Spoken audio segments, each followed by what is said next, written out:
Ngayon ay pag-usapan po natin ang isang napakahalagang tanong dito sa mundo ng crypto. Hanggang saan ba talaga ang narating ni Bitcoin at bakit sinasabing mas pinalawak pa ito ni XRP? Kung ikaw ay isang trader, investor, holder o simpleng curious lamang sa crypto market, ang video na ito ay para mismo sa atin. Maraming beses na nating narinig na si Bitcoin ang hari ng crypto. Pero may dahilan kung bakit mas maraming institutions ang tumitingin ngayon kay XRP bilang susunod na level ng blockchain utility. Sa boses ng isang crypto expert, isang crypto enthusiast, ipapaliwanag po natin kung bakit sinasabing experiment lamang si Bitcoin at kung paano po dinala ni XRP ang blockchain sa totoong mundo ng finance.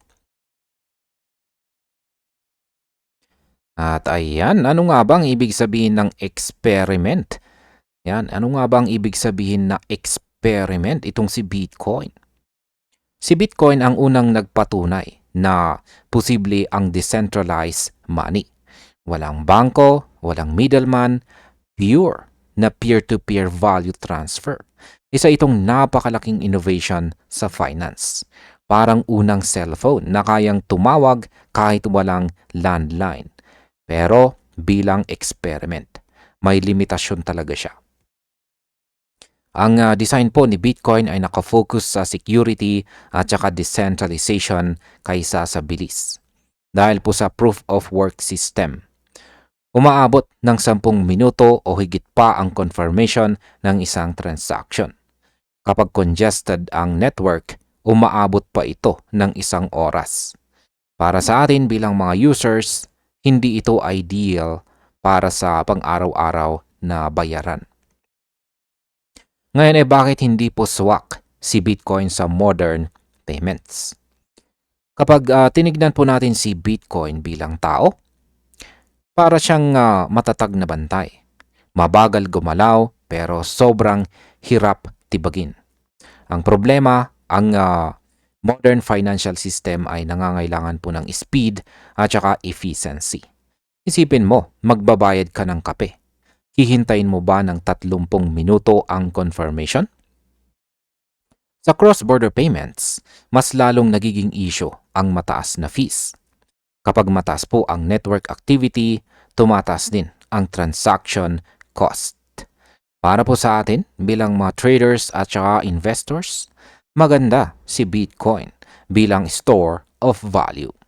Pero bilang pambayad, hindi talaga siya dinisenyo para dito. Ngayon paano po binago ni XRP ang usapan sa blockchain? Dito na po pumapasok si XRP. Si XRP, hindi po ginawa bilang experiment lamang. Siya ay ginawa para magamit agad. Ang XRP Ledger ay gumagamit po ng consensus protocol at hindi po mining.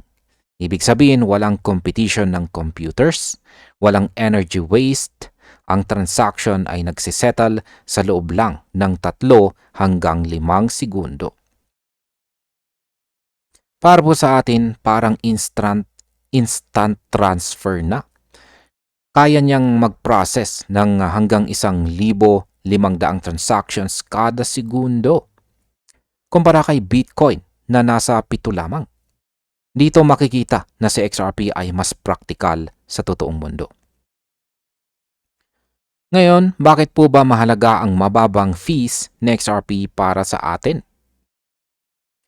Isa sa pinakamalaking advantage ni XRP ay ang consistent at saka predictable fees.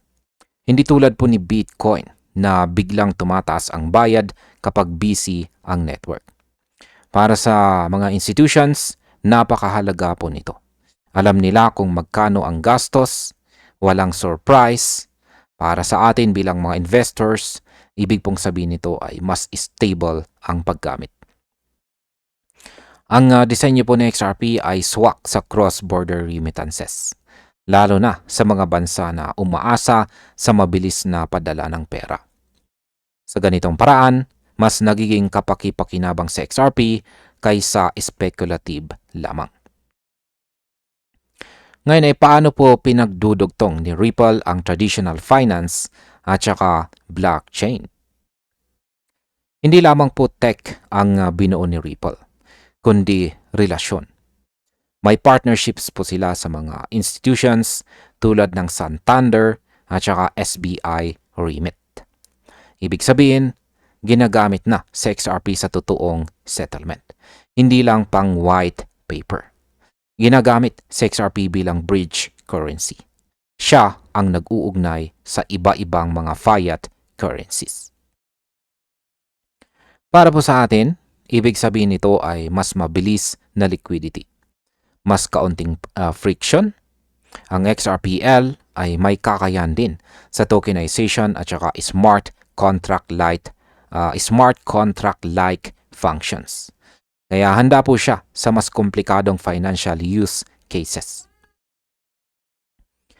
Ngayon ay bakit sinasabing si XRP ang susunod na yugto ng crypto evolution? Ayon po kay Brad Garlinghouse, tagumpay na ang experiment ni Bitcoin. Napatunayan na gumagana ang decentralized value. Ngayon, ang tanong ay utility. Dito po nangingibabaw sa XRP. Ang adoption ngayon ay hindi na lamang po hype, kundi solusyon po sa totoong problema. Para sa atin na matagal na sa market, alam natin na utility po ang nagdadala ng long-term value. Sa XRP ay may speed, low cost, at institutional readiness. Ito ang mga katangian na hinahanap ng global finance ngayon. Ano naman po ang market impact nito para sa atin bilang mga traders at saka holders?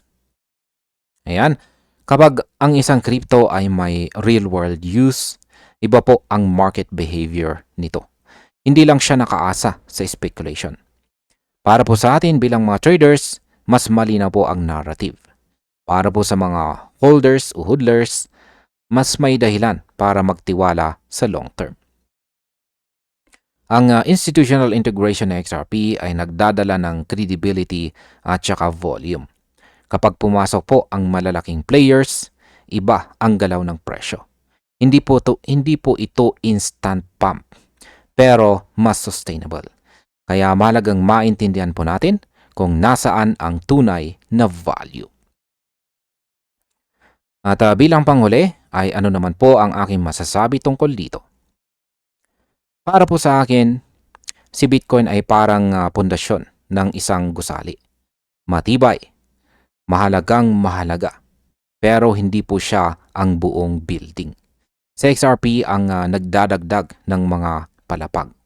Siya ang nagdadala ng blockchain sa araw-araw na paggamit. Sa future po ng finance, hindi lang decentralization ang mahalaga, kundi efficiency at saka integration. Para sa atin, ang tanong ay hindi Bitcoin o XRP. Ang tanong ay kung sino ang mas handa sa totoong mundo. At sa puntong ito, malinaw po ang direksyon ni XRP.